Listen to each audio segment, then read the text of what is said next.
What happens at laser tag never stays at laser tag. Laser Unfocused Tag Talk. Laser Unfocused Tag Talk. I feel like you could be like in Ghostbusters or something. Oh my God, you have got some stories. Let's talk about laser tag. Who knew you were a laser tag legend? Time to get laser unfocused. Tag Talk with Tivia. Welcome to Laser Unfocused Tag Talk. Hi, I'm Tivia. LaserStorm has one of the laser tag industry's oldest continuously running national tournaments, which began in 1997. This year, I had an opportunity to chat with some of the 2024 national tournament players who shared a bit about why they love LaserStorm, what they enjoyed most about this particular tournament, and their thoughts about what they saw on display, both in terms of skill and history. My name is Chachi Hoffman. My code name is Ice. So I started playing LaserStorm right out of high school. A friend of mine took me up here, and the very first day I fell in love with it. I'm in a lot of other communities like the TCG community, and there's a lot of crossover. So I think it's nice because it's a really accepting community, and I think one thing I'm trying to get across is that anybody can play. You don't have to be super athletic to be good at LaserStorm, and you're going to be able to come up here and make friends you normally wouldn't meet anywhere else. So I like it for that reason.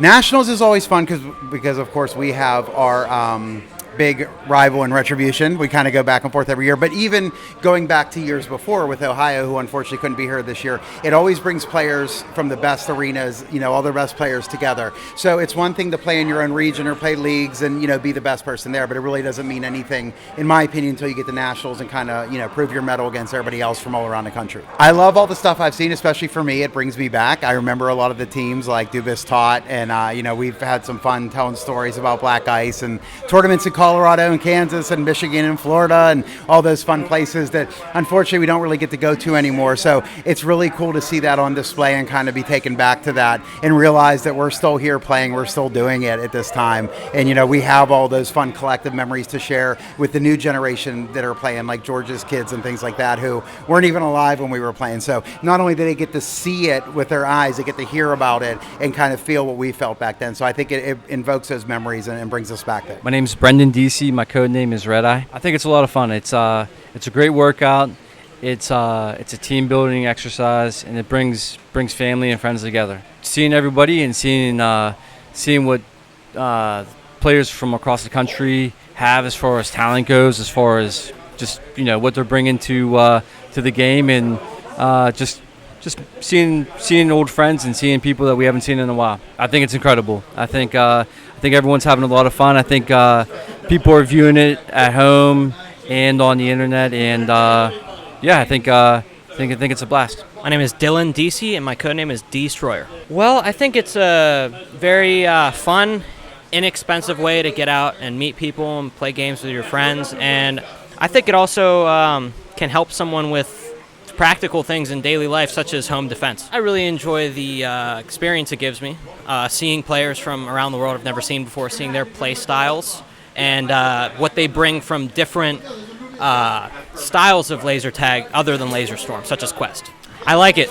This is my first national tournament, and it's very fun. The arena's small and open, so it's a little more scary than what I'm used to at my home store, but it's very fun. My name is Travis Miller, code name is Ghost. It really helped after I quit playing sports, kept me active, and it's just a lot of fun. A lot of ways for somebody to get active that hasn't been active in a while. It's good for cardio, endurance, and just a bunch of other stuff. It's my first time at nationals. I've been competing in some regionals in leagues recently, and it's a lot different because you get to see a bunch of the other people, how they play, how the other teams are. It's just great camaraderie at the end. People will teach you how to play and just, make you better at the end of the day. I love it. It's like, I wish I was born a little bit sooner to start playing here because it's just a great thing to see, and it's just enjoyable all around. Paul, my name is Annihilation. I just like playing with all the friendly people here. So I keep coming every year, win or lose, that you get to hang out with everybody and go to different cities, get out of what you normally do. Going good so far. Pretty competitive, what I thought it would be. I'm Shell, and my codename is Lenari. Oh, all of the people. I've grown up with most of them, so they're basically my family.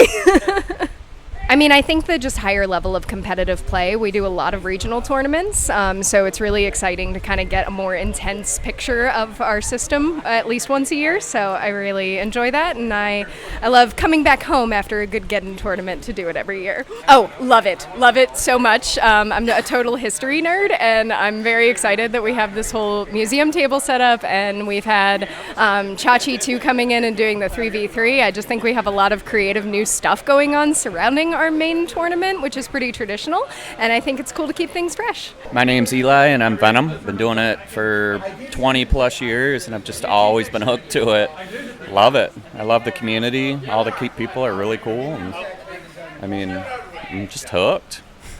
The competition and the people. Like, there's some really good laser tag players from all over the country, sometimes even from out of the country, and it's really cool to see a community come together and, play and have fun, and there's like a camaraderie to it. It's really cool. I like it.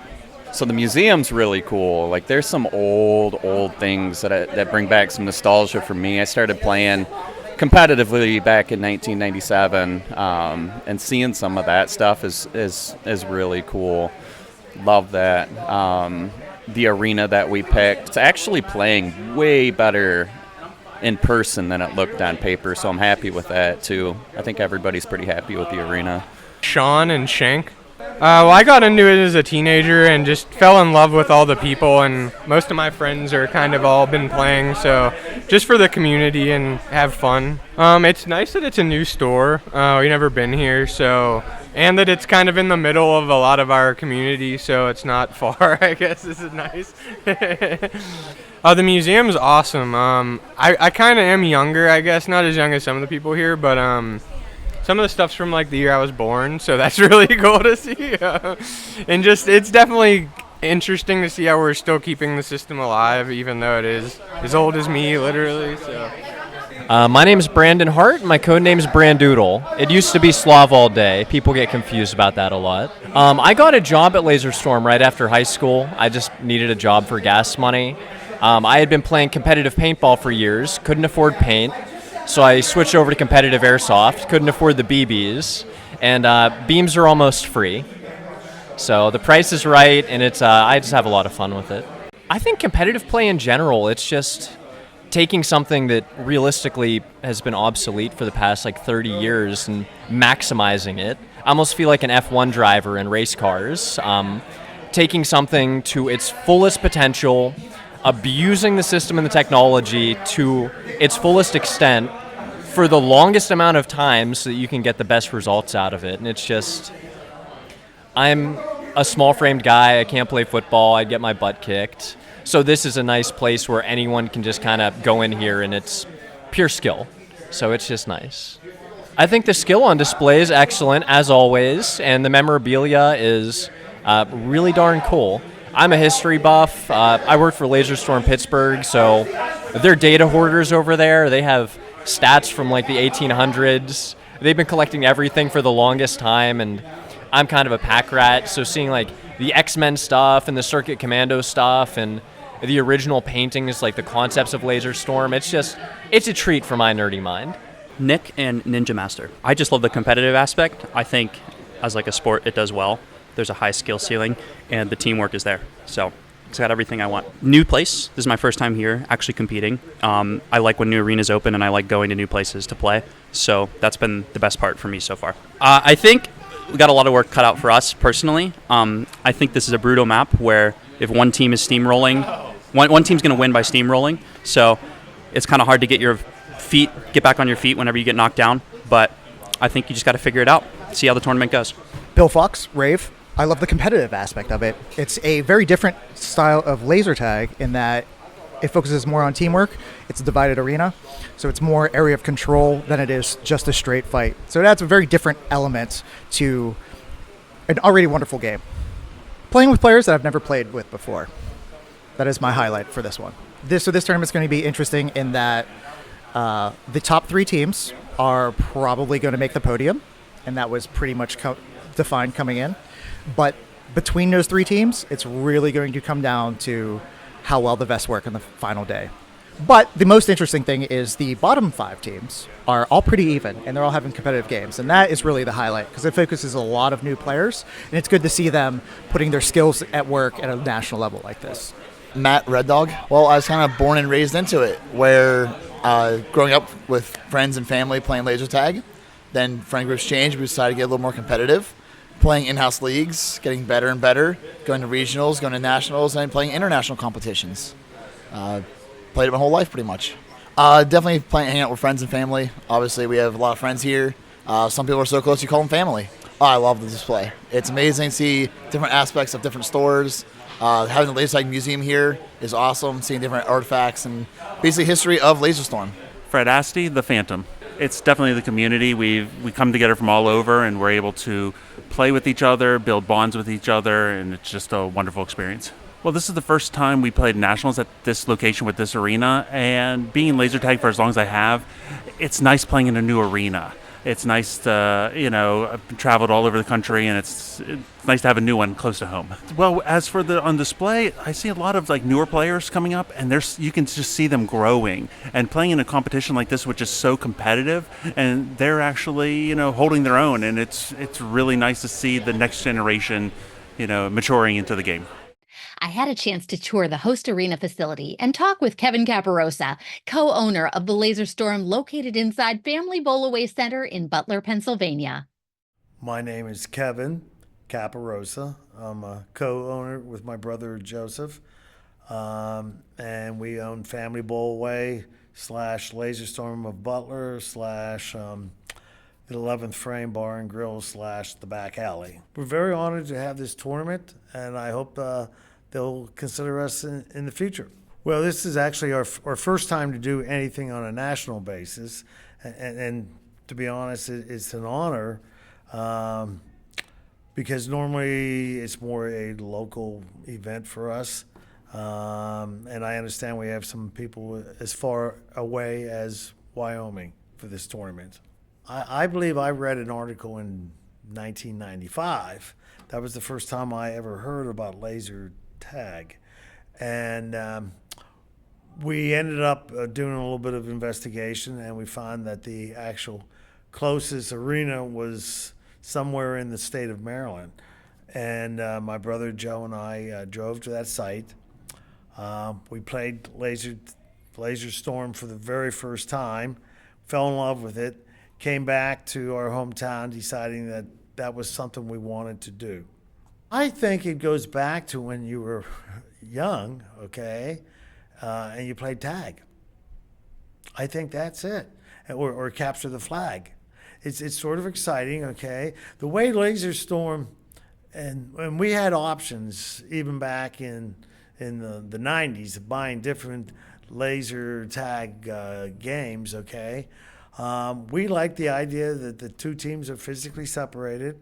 We like the idea of each team had a base, and it sort of brought us back to our youth, to where we would play tag or capture the flag. Part of our business is bowling, okay? And there's a lot of bowling centers throughout the country. And having the element of Laser Storm, we get a lot of groups that come to our place, but they will bypass centers that are closer to them and drive to our location because we offer more events, more activities. So it's been a big plus. The equipment's actually been pretty reliable, and we've had a source of being able to facilitate repairs. So, when you first get into the business, it's a chunk of money, okay? And but it hasn't cost us that much over the years to maintain it. And we keep a sharp eye on it to make sure stuff doesn't get abused. We had another local business that needed some space.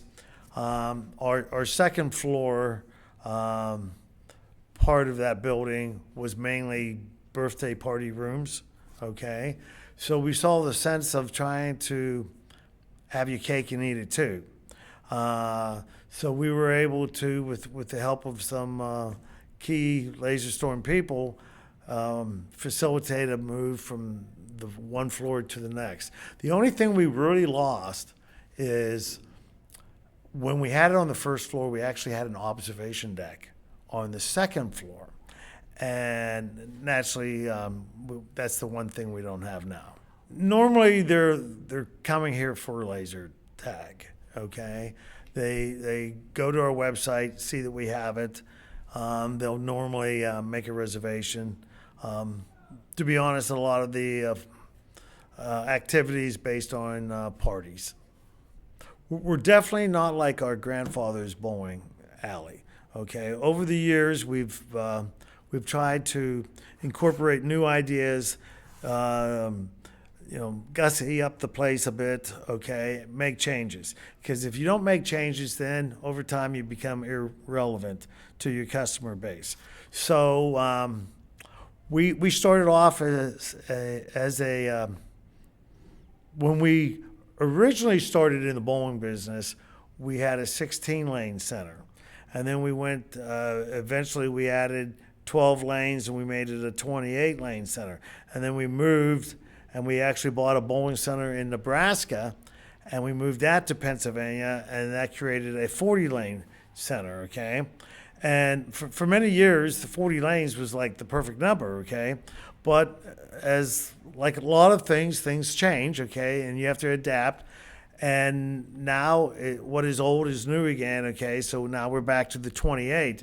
But when we took out those 12 lanes, we actually created a very unique event space, okay? And the 12 pin setters that we removed, instead of just throwing them away, we took parts of them and we made them into chandeliers, we made them into tables, we made them into a lot of very neat conversational pieces that are spread out throughout the room, okay? We sort of took we did a little bit of like a steampunk type look, okay? Of taking this industrial part of our past and making it part of our present. It's amazing that some of the players who were in attendance at the 2024 tournament have been playing since the very first years of the competitive scene. 2 players even recalled their memories playing in the very first Laser Storm Nationals in 1997. Fred Asti, the Phantom. Kyle Coffey, Assailant. Getting there, on the way through Zanesville, we blew our transmission in our truck. And then 40 miles out, we blew our alternator and we rode in on a tow truck. That's how we arrived to the first Nationals. But some of the memories I have were, we had a lot of teams. We had corporate there. It was just from all over the country. The players we've never even seen or heard of, and we had to play them for the first time, see their styles. It was just, it was a long time ago, but it's really still a good memory I have. I think for me, just thinking back, we had won the right to go, actually with a different team, and I ended up picking up 4 other guys that had only been playing for a few months, maybe 3 or 4 months, that we ended up taking along with us, and we didn't do well at all. I don't think we won a game, honestly, the whole time we were there, but we went, we learned a lot, and we that's where we learned to play, honestly. So I think for me, that was probably the most important part. I want to say there was like 17, maybe 18 yeah, teams. It was up there. It was above 15. There was a lot. I know we didn't get to play every team. I don't even remember how many games we played in round robin, maybe 6 or 7. Yeah. It didn't feel like it was that many. But I remember feeling like we were the bottom feeders throughout the whole tournament. So, but saying to that, look at it now, where we're at now. It's like, because we got there and we were the only team from Pittsburgh, and we did beat the number 1 team in one of the round robins, which was exciting. But there was no bases at the time either. It was all just basically a 3-foot divider and several barriers, and it was like we were just wilsoning each other, trying to shoot each other. I remember the score was like a 2-point game, but the highest score was like under 15. It was like, I think 12-10 or 14-12 or something like that. And then we lost our fair share of games too. So I remember many tournaments working our way up and getting into during the regionals. First regionals we went to before the nationals, we got slaughtered, but it was fun. And that's one thing I like about this community. It's that, you know, you come back next time and you're a little bit better, and you just keep fighting. Yeah, keep fighting, and you know, what? Almost 28 years later, here we are. Here we are. I did take a break for about 6 years. I left the scene for a while, and then one day I decided to go back and was pulled right back in. So, and I've been playing with different teams ever since, you know, so because a lot of new players, a lot of the players that we played with back then don't even play anymore. So I don't know, but what about you, Kyle? For me, I played pretty consistently with the same team for the most part from 97 until 2000. And this was a Colorado team, by the way. I don't think I mentioned that. We were from Grand Junction, and we went by the name of Porn Stars. But after 2000, we kind of broke it off. A lot of the players decided to go and do their own thing, and really just didn't play anymore. And 2001, I jumped on a different team and had a good run at Nats that year. Almost won it. We took second, and then 02. The 02. Which one Nats was in Colorado again? 03. Yeah, I think I played through 03, and then I stopped for 10 years, and then I got a random message from George, like March, April of 2012, saying Nats is coming to Colorado. It's time to get your team together. So I've been back every year since. Best memory. I mean, honestly, it probably had nothing to do with laser tag. One of the guys that we had gone with, his name is Jason. It was his 21st birthday, and he got ridiculously drunk, and we went to a movie, and he was causing a scene and yelling at people, and it's probably a silly memory compared to, you know, tag, but that's what I got. Well, yeah, in the same regard to that, like, you know, just getting together with everyone. Yes, we played each other while we were, you know, in the arena, but after the games and everything, at the nights, we go back to the hotel, and we'd all just like get together. We talk about tag. We talk about where we're from, and yeah, sometimes the best things were like what we did afterwards too, because we got to know each other. You know, people we see once a year, and then, you know, we catch up with them year after year as we played. So I feel like that's more common these days, where you're getting together. I feel like that's more common these days, where you're getting together with everybody after the tournaments. You know, I think in the years prior to, I felt like it was just, I don't know how to describe it. Everybody just kind of kept to themselves, I felt like. At least maybe it was just our group, I don't know. But since coming back in 2012, it's just been such a close-knit group, and just being able to go and hang out with everybody every night, and you get 20, 30 people going to a restaurant. And so for me these days, like, yeah, I do still love to come and play, but really I think these days it's more just coming and hanging out with people that really we've seen for 28 years. It's crazy, honestly. Like, I really never thought after I stopped playing in 03 that I would ever see another tournament. So it's just hard to believe now. It's been, what, 14 years, I guess, since I started playing again. So, and I only play once a year. I don't have a home arena or anything to play on anymore. So this is the only time I come and play. So, but it's great just to come and hang out with everyone. It's honestly, it's probably the one thing I look forward to every year. yeah, I would say to add on to that too is that with, you know, being the tournament runnings for so long, we have, especially since you've been back, seen a lot of new players, a lot of younger players. Like in this tournament alone, I mean, there's probably almost a team's worth of players that are under 12 years old. Yeah. And they're good. You know, it's not, you know, and we've seen that new generations rolling in, and it's really good to see that. I never thought I'd be at the top of the generation though, but you know, it's really fun to play with the, you know, new players, and you know, I love seeing how the tournament has evolved over the years. Again, 28 years later, I think it's awesome that we were so close to having 11 teams 28 years later. I mean, it's hard to believe that we Laser Storm still has this kind of momentum and this kind of following. So, and I think that's a credit to George and Matt and, all the people that keep pushing it. So I appreciate it and thank them. Yeah, without that core that you mentioned, this probably would have died years ago. People, especially the owners and everything, giving up their arena and their times. So, we've been really blessed with all, being able to still be able to play to this day.